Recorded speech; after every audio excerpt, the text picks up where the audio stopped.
Assalamualaikum dan selamat sejahtera. Kejayaan bukan ditentukan oleh seberapa cepat kita berlari, tetapi ketekunan untuk terus melangkah walau di tengah cabaran. Seperti yang dikatakan, keberanian bukanlah ketiadaan rasa takut, tetapi kemampuan untuk terus maju meski takut. Pada hari ini, 27 Februari 2025, di SMK Bandar Putrajaya telah mengadakan acara yang dinantikan setiap tahun, iaitu Hari Merentas Desa.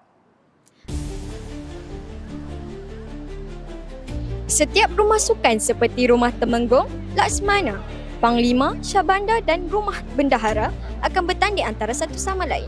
Ini memberi semangat berpasukan kepada murid kerana mereka bertanding untuk mencapai kejayaan atas nama rumah sukan.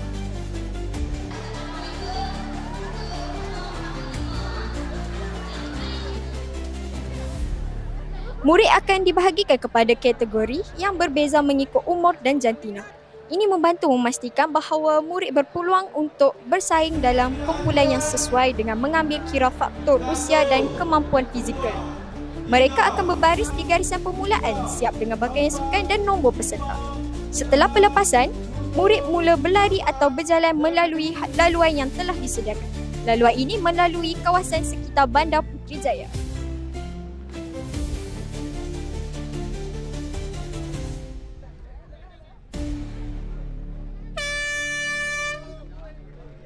Bersama kita sekarang, PK Kokurikulum Sekolah Menengah Kebangsaan Bandar Putrajaya, Puan Harifah binti Mak Amir. So, cikgu, boleh tak cikgu bagi tahu apa objektif utama Merentas Desa pada hari ini?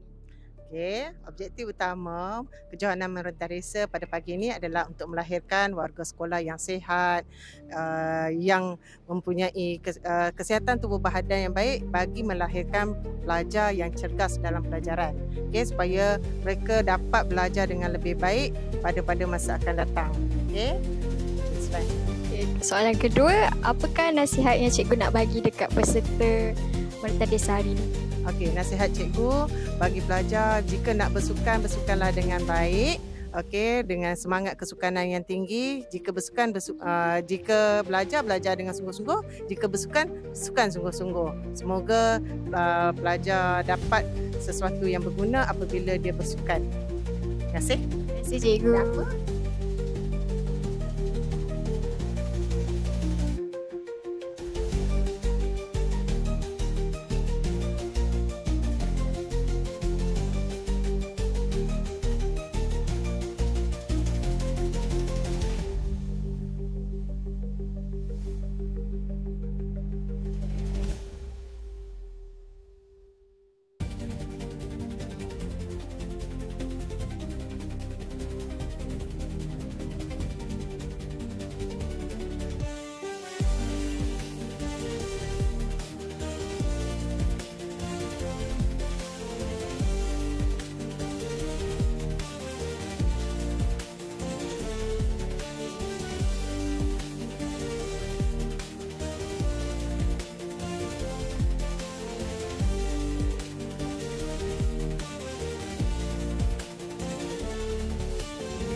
Bersama saya dengan Nur Edina Insyira dari Rumah Panglima yang telah memenangi tempat pertama dalam kategori tingkatan 4 perempuan. Jadi Dina, apa perasaan Dina setelah menjuarai pertandingan ini? Saya rasa happy dan saya juga rasa bersyukur sebab usaha saya selama ni tercapai. Assalamualaikum. Cabaran untuk hari ni lah. Bolehlah merasai merata desa untuk kali yang terakhir sebab sekarang kan dah form 5 kan. So selepas ni maybe akan banyak kerja. So Alhamdulillah dapat nombor 3 dan syukurlah dapat bersama kawan-kawan. Lepas tu gembira lah bersama-sama. Itu je. Terima kasih. Bagi saya, untuk acara yang seperti ini, pengalaman adalah lebih penting daripada kemenangan. Kerana pengalaman dapat menjadi kenangan untuk saya sepanjang zaman saya persekolahan ini. Perasaan saya hari ini, saya sangat excited. Dapat jugalah exercise badan saya dengan cerdas, otak pun cergas. Since kita orang batch 2008 SPM kan. So hari ini saya sangat enjoy. Saya rasa sangat gembira dengan bangga kerana saya dapat tempat tahun ini. Thank you.